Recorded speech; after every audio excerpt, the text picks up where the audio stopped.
ఓం శాంతి. విశ్వరతన్ దాదా యొక్క అనుభవం 2వ పార్ట్. సాధారణ కుటుంబం మరియు సాధారణ దినచర్య.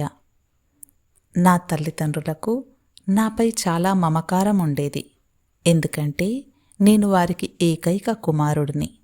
నాకు ఒక అక్క ఉండేవారు. ఆమెకు వివాహమైన తర్వాత ఒక బాబు జన్మించాడు. కానీ ఎవరికీ ఆ బాబుపై అంత మమకారం ఉండేది కాదు. అందరికీ నాపై ప్రేమ ఉండేది. నా రోజు దినచర్య చాలా సాధారణంగా ఉండేది.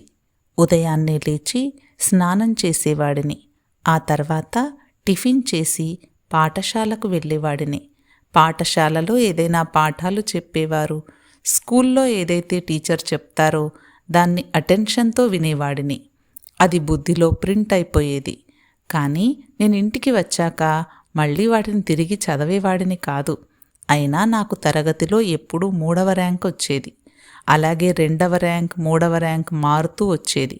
మొదటి ర్యాంకు, 2వ ర్యాంకు రావాలని ఇంట్లో కష్టపడి చదవడం లాంటిది కూడా ఏమీ చేయకపోయేది. ఈ విషయంలో నేను తృప్తిగా ఉండేవాడిని. ఆ తర్వాత పాఠశాల నుండి ఇంటికి వచ్చి భోజనం చేసి ఆట వస్తువులు తీసుకొని బయటకు వెళ్ళి స్నేహితులతో ఆడుకునేవాణ్ణి. ఇలా సగం రోజు బయటే గడిచేది. రాత్రి ఇంటికి వచ్చి భోజనం చేసి నిద్రపోయేవాడిని. మరుసటి రోజు ఉదయాన్నే వెళ్ళి అదే దినచర్య పునరావృతమయ్యేది. ఈ విధంగా నా జీవితం చాలా సులభంగా, నిరాడంబరంగా గడిచేది. నేను అన్ని విషయాలకు దూరంగా ఉండేవాడిని. ఎలాంటి విషయం పట్ల కూడా నాకు ఆసక్తి ఉండేది కాదు. పేద తల్లిదండ్రుల వద్ద పుట్టిన కారణంగా నేను ఎప్పుడూ నా కలలో కూడా ఒక పెద్ద నగరాన్ని చూడగలనని అనుకోలేదు.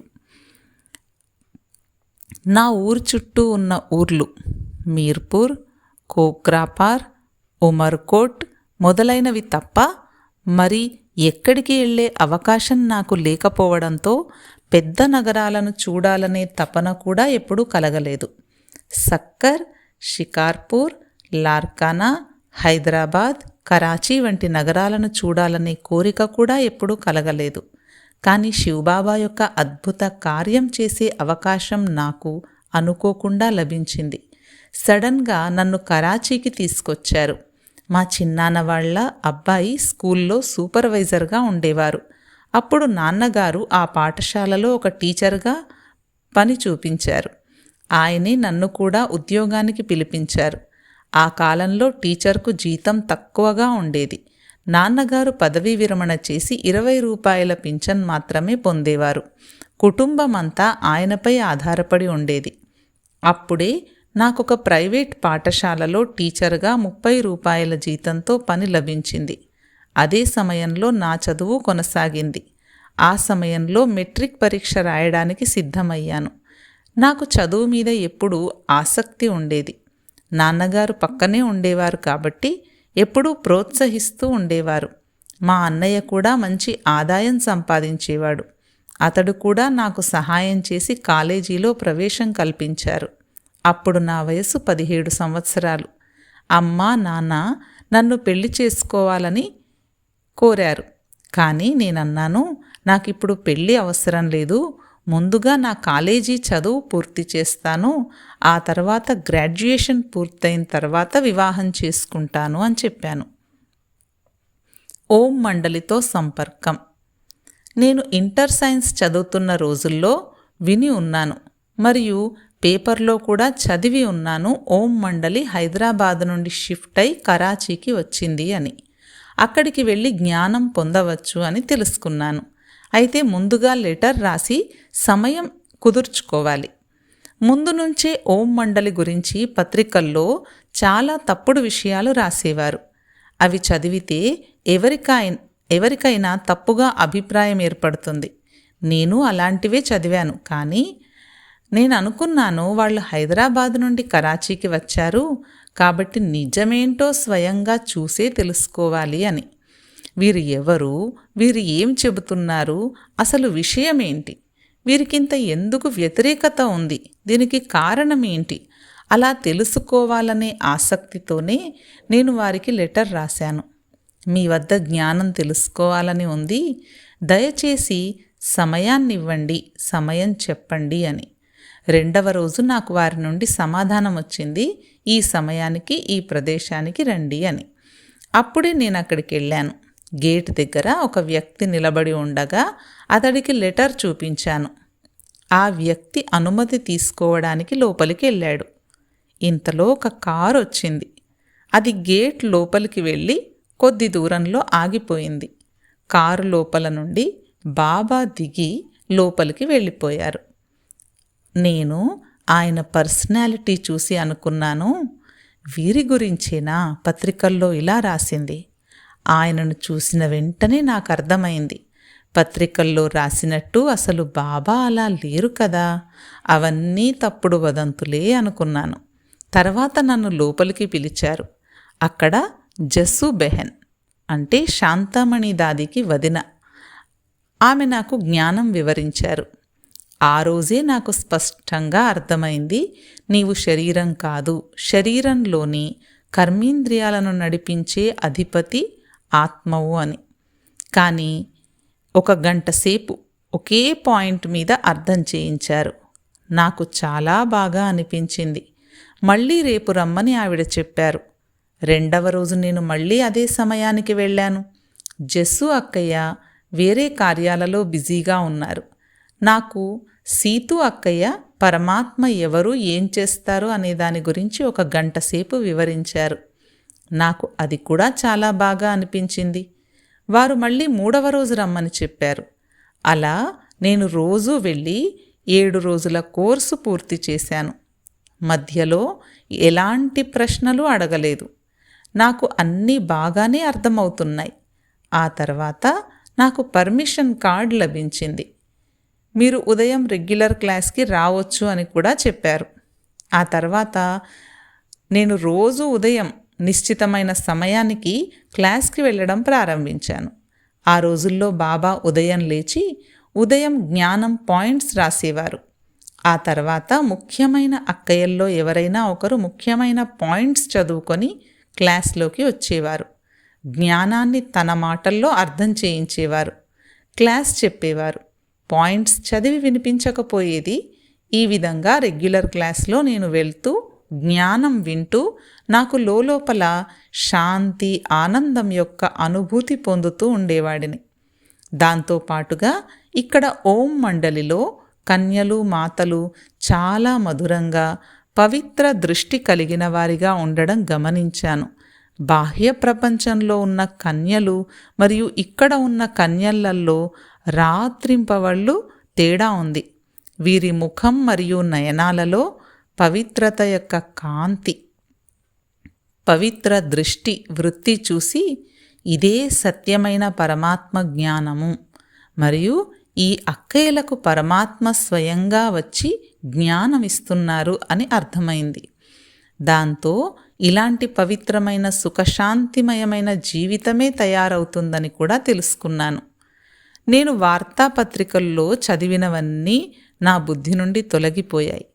అవన్నీ పూర్తిగా తప్పు అని అర్థమైంది. నేను ఇక ఈ జ్ఞానాన్ని ఎప్పటికీ వదలను, రెగ్యులర్గా వస్తాను అని లోపల ప్రతిజ్ఞ చేసుకున్నాను. ఒక్క మాటలో చెప్పాలంటే నేను పూర్తిగా బుద్ధితో పరమాత్మకు సమర్పితమైపోయాను.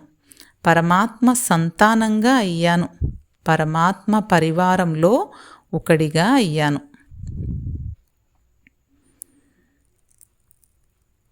నేను ఉదయం ఓం మండలికి వెళ్తున్నాను అనే విషయం 2-3 నెలల వరకు నా లౌకిక కుటుంబంలో తల్లిదండ్రులకు చెప్పలేదు.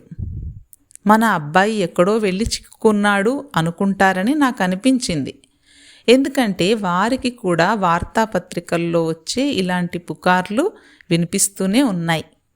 కానీ నేను పరమాత్మనికి పక్కా సంతానమయ్యాక నా కుటుంబ సభ్యులకు కూడా ఈ జ్ఞానం ఇవ్వాలని అనుకున్నాను. అందుకే నేను వారికి చెప్పాను, నేను ఓం మండలికి వెళ్తున్నాను, అక్కడ చాలా మంచి జ్ఞానం ఇస్తున్నారు, మీరు కూడా వచ్చి ఈ జ్ఞానం వినండి అని. వెంటనే వారు లేదు లేదు, సింధు అంతా వారికి వ్యతిరేకంగానే ఉన్నారు. ఈ ఓం మండలి గురించి పత్రికల్లో చాలా చెడుగా రాశారు, చెడ్డ పేరుంది, నువ్వక్కడెందుకు వెళ్తావు అన్నారు. మీకు నాపై విశ్వాసం ఉందా అని నేను వారిని అడిగాను. వారన్నారు, విశ్వాసం ఉంది, నువ్వు తప్పు చోటుకు వెళ్ళవని తెలుసు, కానీ అక్కడికి వెళ్ళే ఇతరులేమైనా గుడ్డివాళ్ళా అన్నారు. అప్పుడు నేను చెప్పాను, మీకు నాపై విశ్వాసం ఉంటే నేను చెప్పేది నమ్మాలి. పత్రికల్లో వచ్చిన వాటిలో చాలా తప్పు ఉంది. నేను కొద్ది రోజులుగా అక్కడికి వెళ్ళి నా కళ్ళతో చూస్తున్నాను, నా చెవులతో వింటున్నాను. దాని ఆధారంగా మీకు ధైర్యంగా చెప్పగలను. అక్కడ చాలా మంచి సత్య జ్ఞానం ఇస్తారు. అది మనిషికి సుఖశాంతిమయమైన జీవితాన్ని ఇస్తుంది. అందుకే మీరు కూడా ఒకసారి నా వెంట వచ్చి మీ కళ్ళతో చూసి మీ బుద్ధితో నిర్ణయించండి. ఓం మండలిలో నిజమైన మార్గం చూపిస్తున్నారా లేదా? అయితే వారు వెంటనే, అది కాదు, మేమక్కడికి రాలేము, అందరేమనుకుంటారు, నువ్వు కూడా పిచ్చివాడైపోయావు అంటారు అని చెప్పారు. అప్పుడు నేను అన్నాను, అక్కడికి వెళ్తే నేను పిచ్చివాడిని అవుతానా? కానీ మీరు ఇతరుల మాటలు అలా వినకండి. మీరు మీ కళ్ళతో చూడండి, మీ బుద్ధితో నిర్ణయించండి. అప్పటికీ నచ్చకపోతే మానేయండి అన్నాను. అయినా వారు రానన్నారు. నేను వారికి చెప్పడం మానేశాను. ఆ సమయంలో ఇంటర్ సైన్స్ చదువుతున్న నాకు చదువు మీద కూడా అభిరుచి తగ్గిపోయింది. జ్ఞానం పట్ల అభిరుచి పెరుగుతున్న కొద్దీ లౌకిక చదువు పట్ల అభిరుచి తగ్గింది. చివరకు చదువు ఆపేశాను. కరాచీలో ఓం మండలిని చూడ్డానికి, అక్కడ జ్ఞానం వినడానికి వేలాది మంది వస్తూ ఉన్నారు. కొందరు ఒకరోజు కోసం వచ్చి వెళ్ళిపోయిన వారున్నారు. 2 రోజులు 4 రోజులు జ్ఞానం విని వెళ్ళిపోయిన వారు కొందరు. 1-2 మాసాలు జ్ఞానంలో నడిచి ఆగిపోయారు. కొందరు 6-8 నెలలు కూడా జ్ఞాన మార్గంలో నడిచి మానేశారు. ఇక కొద్దిమంది మాత్రమే రెగ్యులర్గా వచ్చేవారు మిగిలిపోయి ఉన్నారు. బయట నుండి వచ్చేవారిలో 3 అన్నయ్యలు, కృష్ణ, విష్ణ, వరియల్ అంటే నేను, రోజు జ్ఞానం వినడం కోసం క్లాస్కి వచ్చేవారిమి. కానీ సాయంత్రం కూడా యజ్ఞ సేవ చేయడానికి ఓం మండలికి వెళ్తున్నాం. బాబా మురళి నుండి పాయింట్స్ రాసుకొని మళ్ళీ వాటిని ఇంగ్లీష్లో అనువదించి టైప్ చేసి చిన్న చిన్న పుస్తకాలుగా తయారు చేసి పెద్ద పెద్దవారు అంటే మంత్రులు అలాంటి వారికి ఇవ్వడం.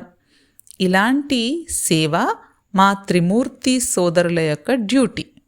నెమ్మదిగా ఇందులో నుండి ఒక మూర్తి వెళ్ళిపోయారు.